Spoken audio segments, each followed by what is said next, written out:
Alright, y'all, what's going on? It's your boy Snoop with co-host Mills. We got a special guest in the building today. We have Ed Checkol, aka Ed Bar Starzz. Clap it up for that man. Yo, shout out. Consistency is key. Those are the show them that shirt, man. Yeah, support your boy. Support your boy. That's my shirt. King. Support that. With a Millie Rock, And you see your man's rocking. I gotta stand up. I gotta step in front of you real quick.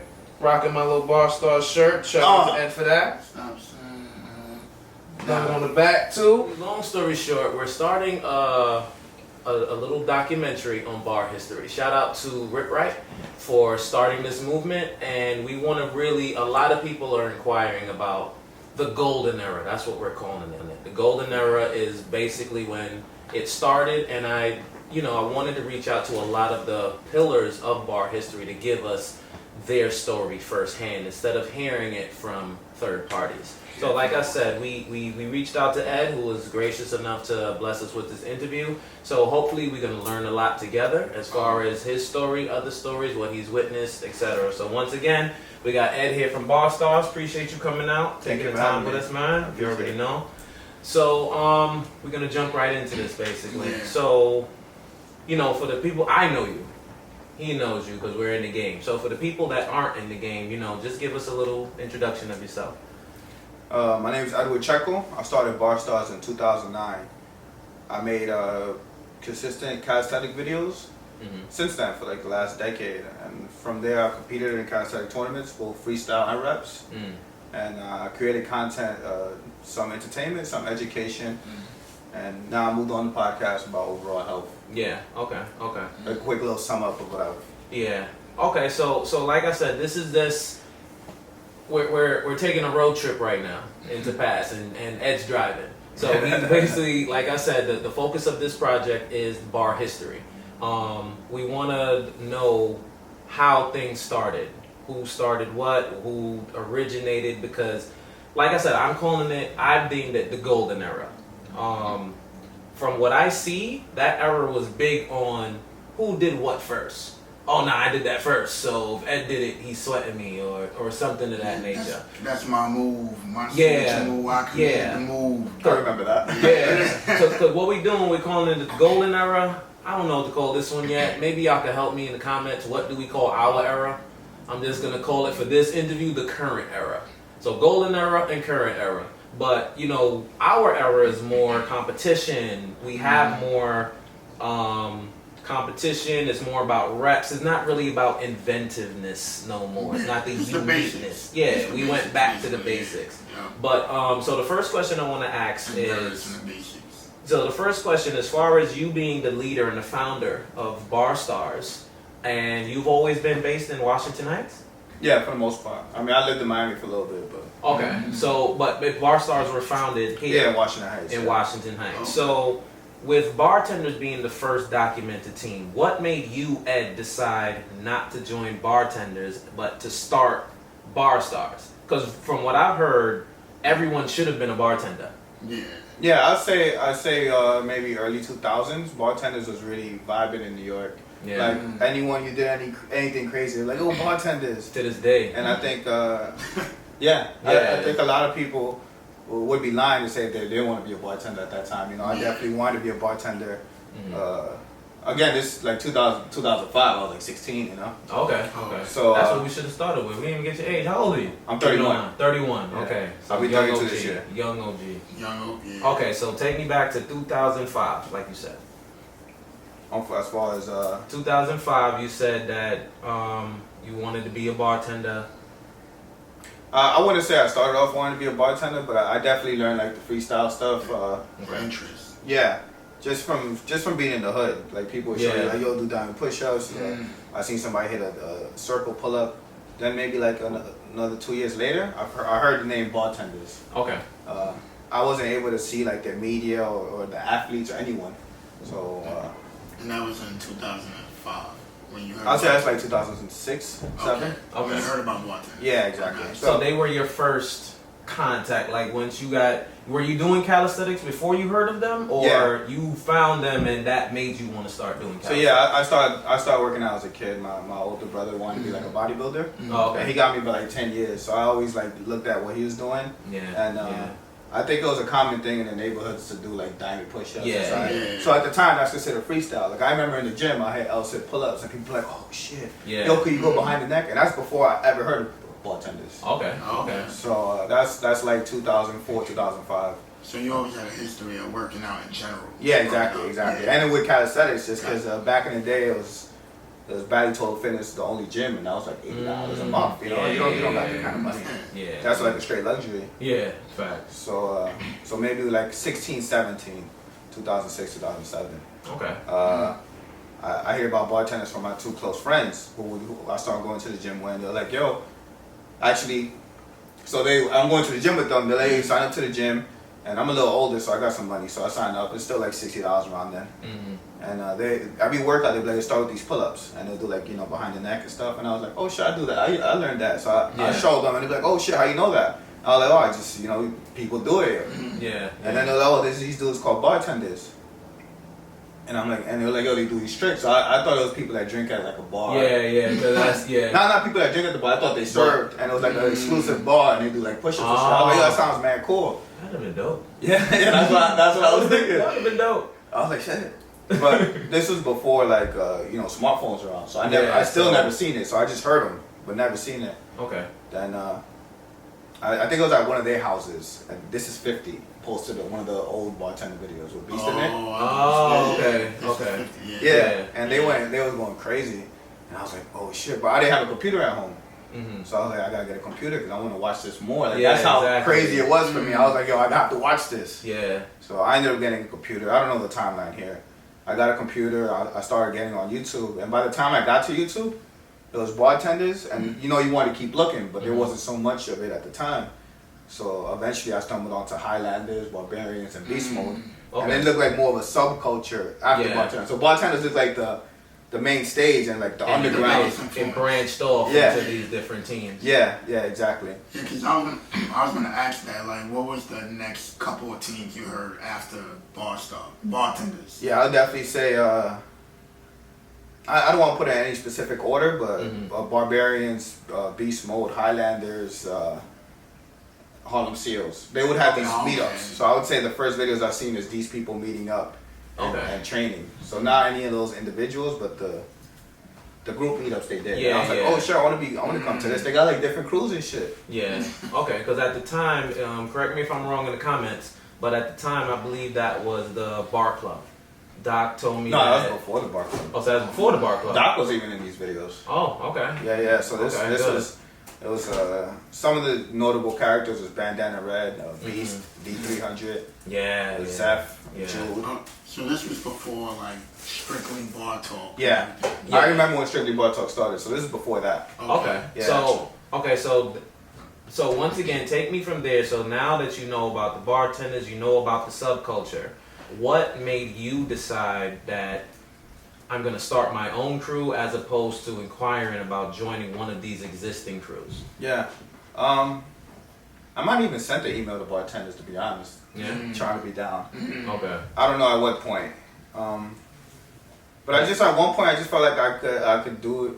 I could organize it better. Yeah. It sounds hard to say, though. It's the truth. It is what it is. Like I was watching videos come out, like as a fan of the sport, I was like, yo, I love these videos, but they come out once every 4 months. Yeah. I was like, yo, I feel like I could be more consistent. I feel like it could be bigger. What could I do?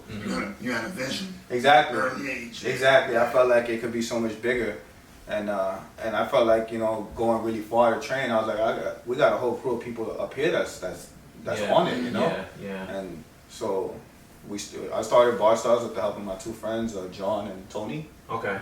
And we would meet up, and then eventually people seen us doing muscle ups. So hey, what you doing? And more and more people got involved. Okay, so this is the part where you're just gonna correct me if I'm wrong. I'm just going off of my knowledge, and like I said, the point of this interview was for clarification. Yeah. So what I've noticed, like I said, the golden era to me was big on inventiveness, and Bar Starzz, bartenders they classify theirs as progressive movement. Barbarians are big on reps, and Bar Starzz, to the unknown eye, was tricks. And so what made you decide this is the lane we're gonna step in? Because as you still promote it to this day that reps and sets are the basics, but y'all took it to another level to the point where no one can say, you had your own lane. Bar Starzz wasn't mini anything because what y'all did no one else did. So what inspired that? Yeah, I appreciate that. To be honest, really, it wasn't no specialized lane. For me, it was like I want to do everything that everyone was out. So I see people do reps, I'm gonna do reps. I see people do freestyle. Exactly, and that's what I still do to this day. So it just so happened that for the freestyle, we excelled beyond we stuck out. Yeah. But we was doing reps. I guess we just didn't stick out as far as like other people did. Because it wasn't extreme. Yeah. Also, I think because we were a bit younger, we're more daring with our freestyle, So at the time, I remember like people would do some cool shit, but not a lot of people are doing like risky shit. Yeah. I feel like Bar Starzz is doing like risky shit. Yeah, I ain't gonna lie. Yeah. Watching y'all videos, I gotta watch it like this sometimes. Like, hope he land, hope he don't break something. Like it's crazy. But like I said, like you just said, your youth and it drew a holy shit. Like y'all gave y'all own audience. Yeah. But and just to speak on it, it almost seemed as if it caused a lot of backlash with the existing teams because it was just kind of like, because one, a lot of the things that I've heard was, who do these guys think they are to name themselves Bar Starzz? Yeah, because that's stars. So the name already caused drama, and then two, like I said, y'all pushed the envelope farther. And like, did you receive a lot of backlash for that at first? Yeah, so I don't want to make it. I feel like this story's been told a couple times, and it includes a lot of people, but it actually doesn't. So like, we did receive some backlash, but people actually reached out and was like really supportive. Like Beast, called us at the time, and at the time I was like, oh shit, Beast, Yeah, the GOAT. Yeah, exactly. Bartenders were really nice. John, one of the guys that co-founded Bar Starzz, actually worked down in the Bronx. Okay. And he ran into one of the Bronx bartenders. And at the time, those were like people I looked up to. Okay. And they were like, I would say before us, the people that were like, they're devilish on the tricks. Mm-hmm. And so bartenders were supportive. So really, it was just a small group of people felt like we were like, I guess taking unearned credit, probably. Mm-hmm. I can't really speak for them, Yeah, of course. You could just give your exactly. opinion. But it definitely was a narrow group of the people that was already out. Okay. It's something I moved forward on, so but not something I linger on, but it's a factual part of history. It was, yeah. See, that's where I was confused with too, because when y'all like shine more in freestyle, which was some people related as extreme movement. Yeah. Like how you mentioned bartenders is progressive movement. Yeah. And Beast, they had more explosiveness and stuff like that. Yeah. So y'all had like, to me, it was different from the normal or what people saw already. Yeah, what I mean? I say that for sure. Yeah. So all right. So now let's say we're founded in 2009. You're an established team now. So first of all, give me the inspiration to your logo. Like, what made you go with that logo or that name, actually? So on both. What made you decide the name and the logo? Yeah, so when I founded Bar Starzz, it was with John and Tony. And I was always like, yo, we gotta come up with a name. But I was like the passion. I was like, like really the brain behind it. These people were like, I just want to work out. Yeah. So I was like, we gotta come up with a name. And no one had an idea. So I was like, I'm gonna set a deadline. I gotta come up with a name for at the end of this week. And at the end of the week, I came up with Bar Starzz. And I remember there was a movie that came out that same year, Bar Starzz with a Z probably. It was like a movie on drinking. I was like, fuck, I can't get the website. So I ended up adding a second Z. Yeah. I was actually going to ask if there's a significance to the Z and then the two Z's. Yeah. So because I noticed Bartenders has a Z, Bar Starzz has a Z. So I'm like, does the Z mean something different in that generation? That I think it's a New York thing though to use Z as a place. Probably. I felt like a lot of people did that. Yeah, because we ended up doing that too with Spartans. People don't really notice it, but we did that too. But the two Z's is just to get the website. Okay, makes sense. So that's another thing now. So back then, the biggest YouTube wasn't as big. Correct me if I'm wrong, because like I said, this is just a fact thing. So don't attack me in the comments. But to my knowledge, Bar Starzz is kind of what pushed the YouTube wave as far as making it really the go-to. Because back then, I know there was the Sub-Zero DVDs, like you said, it was the DVDs that came out every 4 months, and you already established that, you know, I want to help change this. There should be more content at a faster level, and YouTube was really up and coming at the time, and y'all were like the forefront of it. So speak on that. Yeah, I agree with that fully. So I was not the first one to make a Castaleg's YouTube video. Some of the first ones like Sub-Zero videos I ripped and put on there. Okay. Then there was like Barbarians and Highlanders, and they released videos. I think what made me different was I aggressively released, you know, high quality videos on a regular basis. And I'd say I did push it. I pushed what was expected, you know. Before that, it was a video every 3 months, I remember. Yeah. And I'm a fan. I was a fan of watching bartenders. Yeah, so I was like, yo, I want the next video to come out, but it's like, yo, I have to wait 4 months for it, you know? You're just overloading them with content. Exactly, because I felt like, I know from that perspective, I wanted to see. And my own people pushed back on me. Like, John was like, yo, are we going to release the video? We should learn new stuff. I was like, yo, you know, like, we're in a bubble. Yeah, like, yeah. You take it for granted. You know, a lot of people can't do 10 pull-ups. Yeah. Like, let's just help them get there, let alone the headbangers, the typewriters, a muscle-up, a class. Yeah. Like, dude, we got content already right now at whatever age we were for years. Okay. So that's what I was getting to next was from my limited research, I saw every one of the videos you put out was how-tos, which was a lot of those stuff were look at what I can currently do. And a lot of your videos was we'll help you get to this, like how to do pull-ups, how to get six-pack abs, how to progressively work to a muscle up. Oh, yeah. So a lot of those things, like I said, to my knowledge started with y'all, and to this day that's still super like searched. And you still do it to this day. So is that something that Bar Starzz, like, I wouldn't say started, but was that like part of your resume? Yeah, I would say that for sure. Like, we started off making like videos just showcasing what we could do, and I feel like that was the majority of what was out at the time. And then it just made common sense that people want to learn it, because I wanted to learn it. Of course, yeah. I wanted to learn it. Like, when I was watching the old Sub-Zeros, I was like, yo, how do you do this? You know, like, it was just crazy, the idea that you could just, you know, try to get it, because it's like, some of this, you require mad strength, you know, you can't just try to do it. Yeah. So I started breaking it down, you know, for my own benefit, and I just grabbed that and throw that on YouTube. Yeah. Because why I really love that is, like I said, I speak with a lot of, like, the docs, the Zefs, the Beasts, and, you know, they pride themselves on they had no blueprint. They learned on the fly. Like I said, now, let's say I'm a beginner, I can just type in how to do pull-ups and a million videos will come up. Back then, y'all had to learn the hard way. Y'all had to learn by doing it, by trying, by failing. So that's almost, it's a... Experience is the best teacher. Basically. Exactly. So not to say it's easier, but it's like in my personal experience, I taught my little brother, he started training with me, and he picked up on everything so fast. Because, you know, I'm there guiding him the whole way. To the point where I almost started getting jealous, like, you got to muscle up that damn fast? It took me about a year. Because I didn't have nobody, yo, put your wrist like this, or start with a swing, you understand? So that's, so that's a good thing. So now moving forward, we're going to fast forward a little more to what did it take to become a bar star?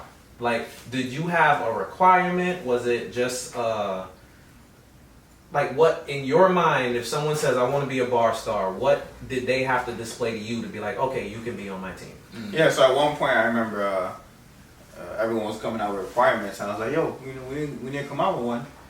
But, you know, I felt like, yo, we were hot shit, so I feel like we got to make our shit, like, you know, hard. Yeah. So we made it like 20 muscle-ups to get in. Oh. Yeah. Also, you did have a requirement. Yeah. But only for, you know, a couple years. Okay. Then I realized, like, it's not really my thing. Like, like police and requirements and shit. Yeah. It's kind of like, it's not. Yeah. I feel like if you want to be down, you come through, you work out, and you show love. I think that's enough. That's enough to get you in the door for me. It was more like the vibe after a while. Exactly.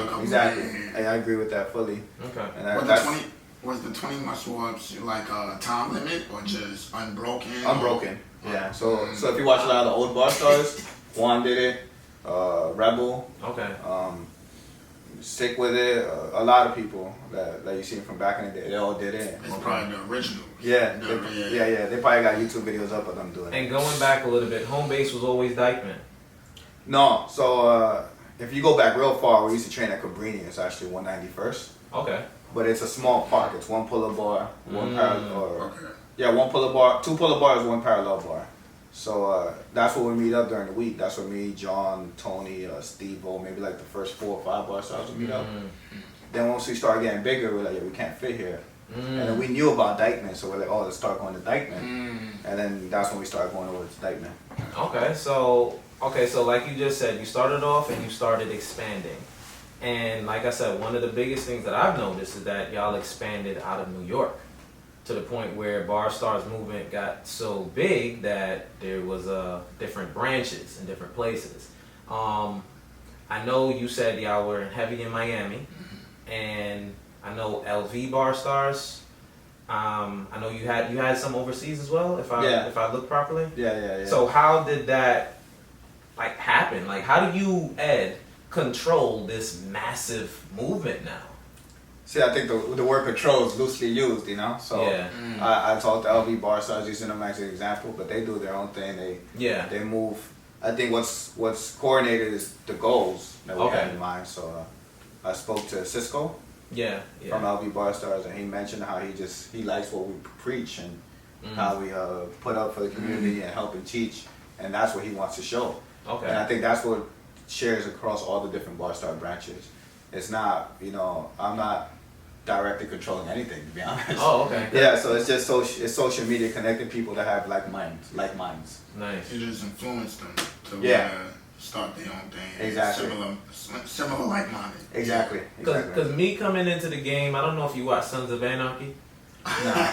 But that's what I compared it to. That was a motorcycle gang group, and the main branch was, I guess, wherever they were. I can't remember where it was, but they had other branches. So like, let's say Juan moved to Miami and he leads the Miami. It was something to that nature. So I always pictured Bar Starzz like that, because I'm like, they have LV Bar Starzz, they have New Zealand, but like y'all are everywhere. Yeah. So how? All right, now we're gonna go into y'all traveling, because like I said, you started from a little park on 191, and now you're overseas doing pull-ups and push-ups. Like how like mind-blowing was that for you?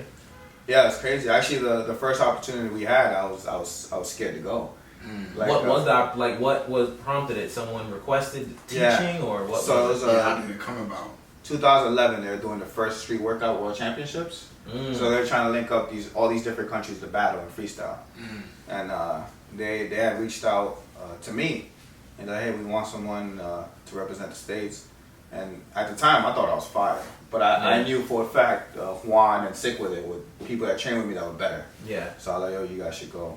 Juan was like, oh, I don't want to go by myself. There's a country, the country's Latvia. Yeah. I never knew the country existed before me neither. this. So I was just like, Latvia. I had to look, make sure, and then that was on the movie Hostel. So I was like, I ain't trying to go over there and die and shit, So and it's funny because I actually watched them on YouTube, because back then it was maybe 30 YouTube channels on calisthenics. Oh wow! So you were able to know everyone. So I knew them, but I still had this fear. Yeah. So then they both denied it, and I was like, damn, I gotta at least go. And I seen a lot of people went though. I think Zeph and them went too. No, not to the first World Championship. Okay. They went to a different trip that same year, I think, to Ukraine. Oh, okay. Maybe I'm confusing them. Yeah, and then he came the following year. Okay. May 2012. Nice. All right, so Ukraine at this point, Russia, right? Ukraine? No, it borders Russia. Yeah, they're like next door. So now we're gonna get into, like I said, your influences. So now you're established. Bar Starzz is here. We're not going nowhere. And like I said, I started seeing you doing collaboration. Like you said, Beast would call y'all and like influence or give gratification. And now I see, I ran into a video with, I believe it was, I think it was 2012 or 2013, where you're starting to do collabos with bartenders.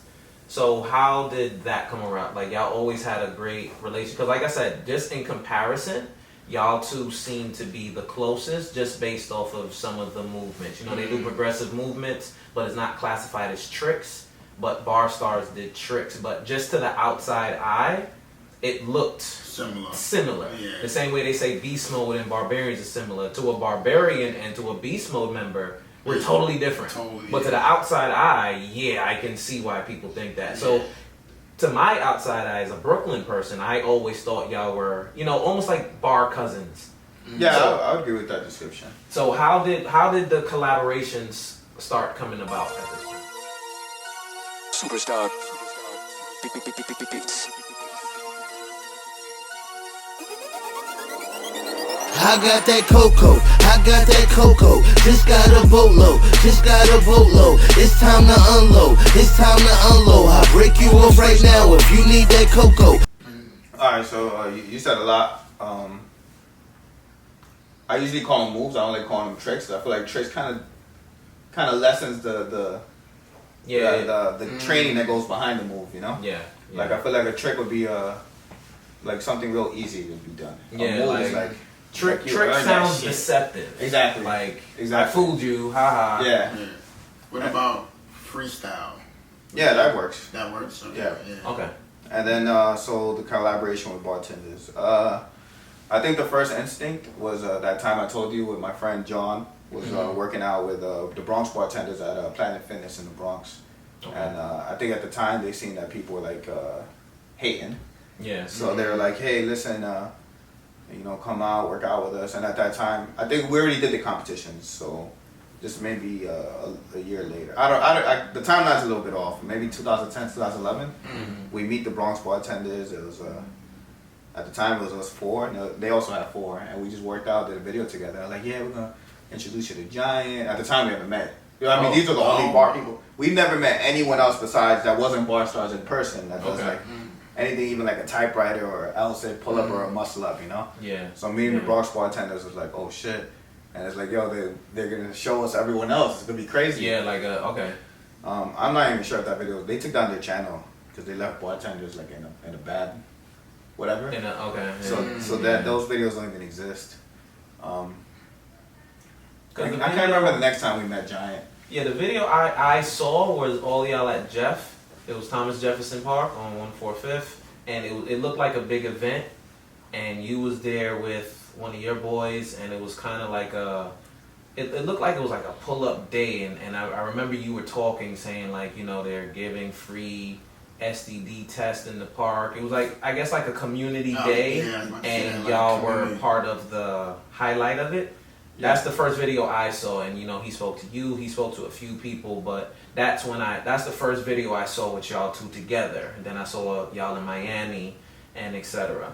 So you're saying the Bronx bartenders they introduced you to Giant, and then, you know, y'all two just collapsed from there. And yeah, so it was infrequent, but you know, whenever he had an idea or I had an idea, we hit each other up. And I definitely say, you know, I always liked the Giant. Yeah. Like from the point that I evolved from being a fan to being an active member of the community. So if he asked for anything, I was like, yeah, I'm down. You know, if you want to shoot a video for something, I'll be over there. If you want to be at some event, I'll go. Yeah. Okay. So cool. So now, like I said, we're kind of speeding through this, but now Bar Starzz is established, and you started in 2009. Now we're in the year 2020. How I compare calisthenics to the rap game all the time. So I compare the golden era to the era of lyricism and beef. East Coast, West Coast. If we beef and I'm making a video about you, fuck your bacon, the clicky thing, West Side, all of that. So now this generation is more unity, is more things. But just as far as your fan base, because from what I've seen, Bar Starzz fan base has never declined. You're still as popular as ever. So how do you stay relevant, like back then and still now? Because no disrespect to the other teams, a lot of the teams decline because they don't agree with what this generation like approves of on the bar. You understand? Like I said, comparing it to the rap game, the lyricists don't respect these little boppy rappers. They don't like the catchy tunes, the Soldier Boys and stuff like that. So is that something that you were conscious of we have to be with the times but still stick to our roots of what we do, or it just happened that way? Yeah, so luckily for me, I've always been versatile, and that's always been my goal, like we spoke about earlier. Like, I've always wanted being good at rap, so I always like being at freestyle. And none of that's changed in the last 10 years. Yeah. Maybe, like, the proportions might have changed. Like, one week I want to, like, I want to get better at planche, so I trained planche for a couple months. I still did reps, but scaled it back to learn planche. Or maybe I was like, yo, I want to learn more muscle-ups. So I scaled back these moves and practice on muscle-ups. But for the entirety of my calisthenics career, I've always trained reps and some portion of freestyle to some degree. Okay. And whatever else anybody else did, it didn't matter to me because I still would train reps and some portion of freestyle. No matter what was popular or what was being talked about, I still did reps and some portion of Just freestyle. liking that you came. Exactly, you know, like I like the hype of learning different moves and trying it. I like the challenge. Yeah. But I also like the feeling of like getting pumped from a workout. Okay. And I feel like each one brings its own different things that bring pleasure to me. Yeah. All right, so I'm gonna hit you with this question now, and I'm gonna give it to all the OGs. You're an OG. You're younger than me, but you're an OG. Appreciate that. So, which era was better, in your opinion, as a fan, as an athlete, as everything? Like, what do you feel the golden era was better, or this era, as far as just the energy of calisthenics? It's definitely an individual question, like for each person. Yeah. But for me, I'm super biased. Of course, I liked before, but not because I was involved. Because of my evolution from being someone that would watch a giant or watch an NBXA, and then now I'm meeting these people, and then the next step where I'm competing with them. So that for me is priceless. You know, you can't. That's like, imagine you're a young kid looking at the NBA, but you're still old enough to make it into the NBA and play next to them. So for me, that's what I mean. My bias is I'm always gonna be looking at it like, shit, I'm here. Yeah, like I got to be next to these people. I got to do muscle ups. I got to be, you know, at the third or fourth NBXA and compete. Okay, well that's because I definitely feel that way too. Honestly, I still be fanboy a lot. Yeah. Like, holy shit, there goes Hannibal. Yeah. There goes, like, you know, and like I told him this story just in the car right here. Hannibal knew my name, and I was just like, how the hell you know my name? You know, stuff like this. Shout out to Hannibal. So, I took a picture of it. when we went to Baltimore. So, my next question is, this is what I'm just going to ask the same question to all the OGs of the comment that is made that every system spawned from these two, from bartenders and beast mode. Would you agree with that statement, or do you think there's gray areas in there? Yeah, it's definitely gray areas because it's definitely gray areas because they picked it up from other people and they added on to it. So at what point do you call it your system? Yeah. Because you could say I picked something up from here and then added to it. Yeah. So it depends your clear definition, but I can't. It's a tough question. It's something you gotta think about. I wouldn't, off default, I wouldn't agree that everything came from those two systems. No. Okay, because I actually share your point on that, but Like, you look at like Rough Riders, you know, like a lot of people, like for example, when he does the behind the neck and he holds it, a lot of people did it after that, and I didn't really see bartenders or beast mode do that. yeah. Or like, there's so many different movements. It's so hard to say that it came from these two systems. I think for a fact it had a huge impact. Okay. And I feel like you could trace a lot of people back to them. Yeah.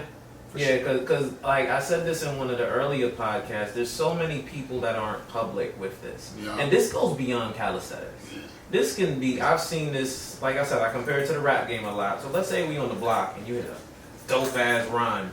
You just doing a cypher on the corner and you rapping and you say, punch you in your face, make your face, like just something ill. And I'm like, I run to a spot, put it on tape, and now I'm the owner of that line. That's a good. I went public. That's a good analogy. You understand? So I'm not accusing these gentlemen of doing that, but that's just life in general. Yeah.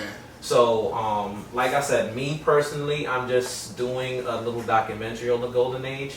It's not my place to speak on because I wasn't there. And it's a big history lesson for me as well, you know, because, you know, I'm learning as well as hearing the stories from you and everything Yeah. firsthand, hearing it from the horse's mouth, you know. Yeah, because like I said, with that being said, that's the main thing of where things started. It's not to downplay anyone or take any credit away from it. It's just every voice to be heard, and that's what it is. So, like I said, I agree with you that I don't think these two systems started everything, because something started these two systems that's not out there. And then you look at so many people that got inspired by Hannibal style. Hannibal style is like mimicked a lot, you know. Yeah. To this day, like planche push-ups. Yeah, yeah, And then if you watch the first bartender videos, it's a collection of grown men.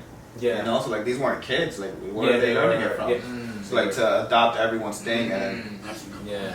So Yeah. speaking of Hannibal, was he ever a member of Bar Starzz? Because I've seen him in a lot of Bar Starzz, but was that more of a Yes. collaboration, or was he a member? I would say it was more of a collaboration, for Okay. sure. Yeah. So Okay.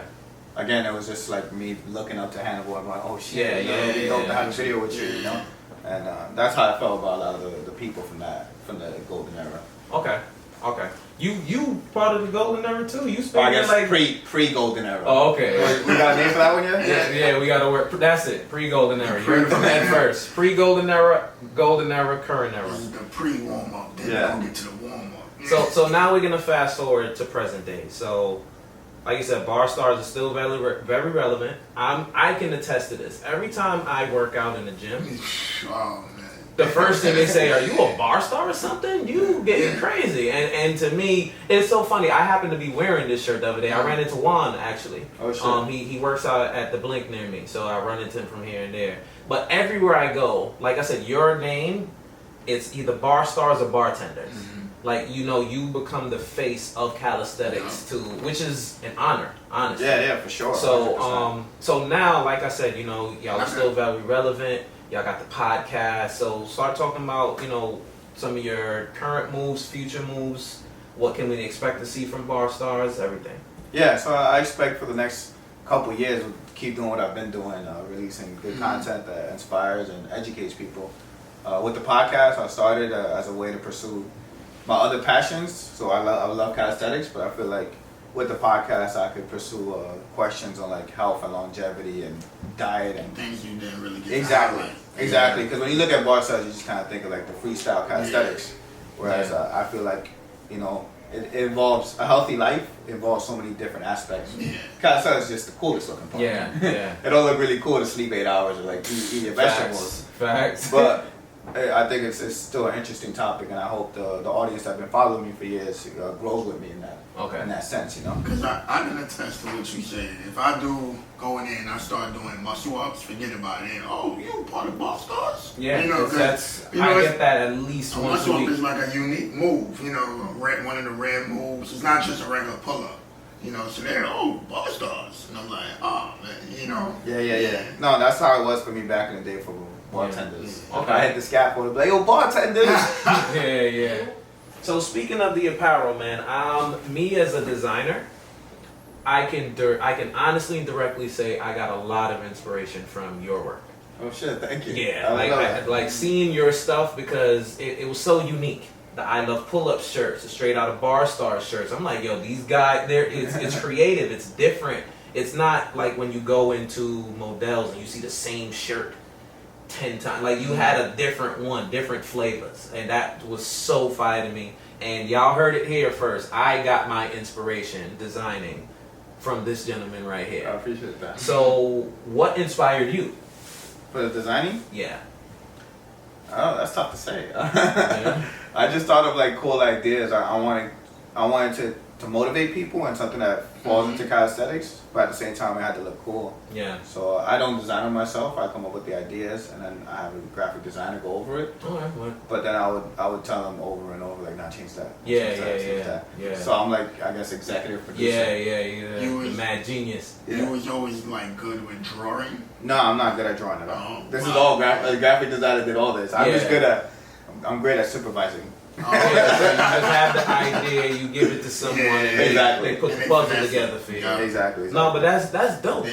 though. Yeah, I mean all the designs are different designers. Yeah. Oh, So- okay. So I'm the common link amongst them. Oh, that's cool though. Yeah. That's cool though. Everybody plays a role, a portion, a role. Yeah, or just different times where people were like busy and I had to get somebody else. Or And where can people get your apparel? Barstarrzz.com. Okay. 2 Z's. 2 Z's. With that said, I want to definitely thank you for coming out. You gave us a lot of insight today, which we're very thankful for. If y'all have any further questions, y'all could jump in the comments. The podcast doesn't stop here. The podcast, there's after parties in the comments. It's free for everybody, so pull up. Bring your own drink, though. That's a good description. So, like I said, we definitely want to thank you. You're one of my personal inspirations on and off the bar when it comes to your influence, what y'all brought to the game. I very much thank you for shedding a lot of light of the things that we did not know, because I feel that assumption leads to a lot of the drama that I saw. Yeah. Like I said, I'm a very direct person. If I hear something about you and you're an approachable person, I'm going to ask you. Like, yo, I heard this, that, and third. Is that true? You understand? So I very much thank you for your time with this, and continue doing what you're doing.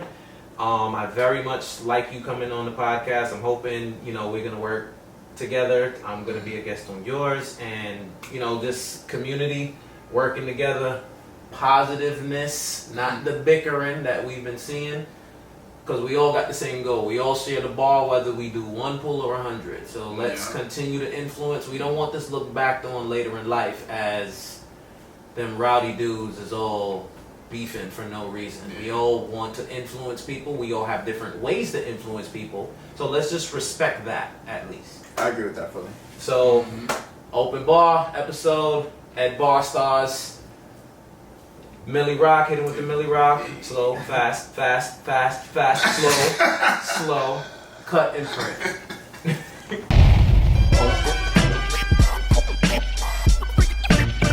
Open bar. Open bar.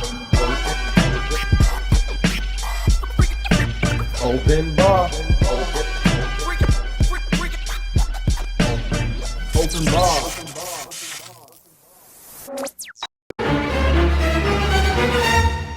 Letty, what is your definition of a legend?